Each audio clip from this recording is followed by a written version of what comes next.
পাকিস্তানকে হারাতে পারলেই নিশ্চিত হবে এশিয়া কাপের ফাইনাল। এমন সমীকরণ সামনে রেখেই অলিখিত সেমিফাইনালে মাঠে নেমেছিল বাংলাদেশ। তবে দারুণ শুরুর পরেও স্বপ্নভঙ্গের হতাশায় ডুবতে হলো জাকির আলীদের। পাকিস্তানের কাছে হেরে এশিয়া কাপ থেকে বিদায় নিয়েছে বাংলাদেশ। এশিয়া কাপ থেকে এমন বিদায় কি বাংলাদেশের প্রাপ্যই ছিল? দুবাইতে তাসকিন, মাহিদি, রিশাদদের দুর্দান্ত বোলিংয়ে 135 রানেই পাকিস্তানকে আটকে দিয়েছিল বাংলাদেশ।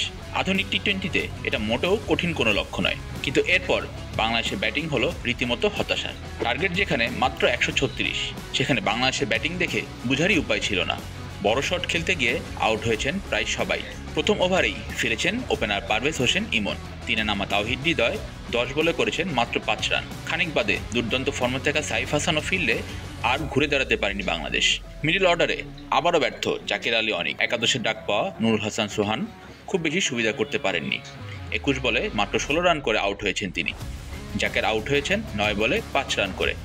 শামীম হোসেন পাটোয়ারি ক্রিজে ছিলেন কিছুক্ষণ। 25 বলে 30 রান করে তিনি শুধু লড়াইটা চালিয়ে গিয়েছেন। তার আউটের সঙ্গেই মিলে গিয়েছে বাংলাদেশের জয়ের শেষ আশা। ইনিংসের শেষ বলে গুটিয়ে যাওয়ার সময় বাংলাদেশের রান ছিল 124। শেষ দিকে 11 বলে 16 রানে অপরাজিত ছিলেন রিশাদ হোসেন।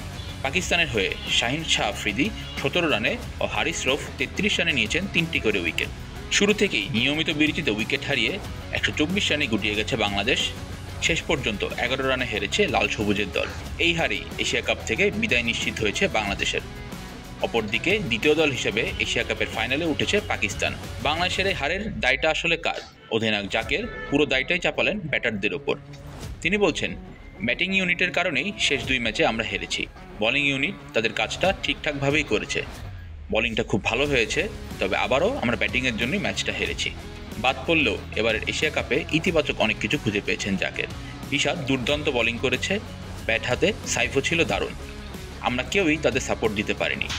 বোলিংয়ে তাসকিন, মুস্তাফিজ সবাই ভালো করেছে। বোলিং ইউনিট নিয়ে আমি খুশি। লিটনের ইনজুরিতে হঠাৎ করেই অধিনায়কত্ব পেয়েছিলেন জাকের। এটাকে চাপ হিসেবে না নিয়ে উপভোগই করেছেন তিনি। কিছুটা কঠিন তো ছিলই, আমি চেষ্টা করেছিলাম সুযোগটা কাজে লাগানোর। মানিয়ে নিয়ে চেষ্টা করেছি উপভোগ করার। বাদ পড়াতে কিছুটা খারাপ লাগছে, আশা করি আমরা সামনের বার ভালো করব। বাংলাদেশের এমন বাজে ব্যাটিং সমর্থকদের রীতিমতো ক্ষুব্ধ করেছে। অনেকেই বলছেন এমন হতশ্রী ব্যাটিং নিয়ে ফাইনালে না গিয়ে ভালোই হয়েছে। আরও একবার একরাশ হতাশা নিয়েই এশিয়া কাপ থেকে বিদায় নিল বাংলাদেশ। বাংলাদেশের এমন বিদায় আদৌ কি তাদের প্রাপ্য ছিল? বাংলাদেশ কি কখনো এশিয়া কাপের শিরোপা ছুঁয়ে দেখতে পারবে? ফাহিম মাশরুর, সারা বাংলা।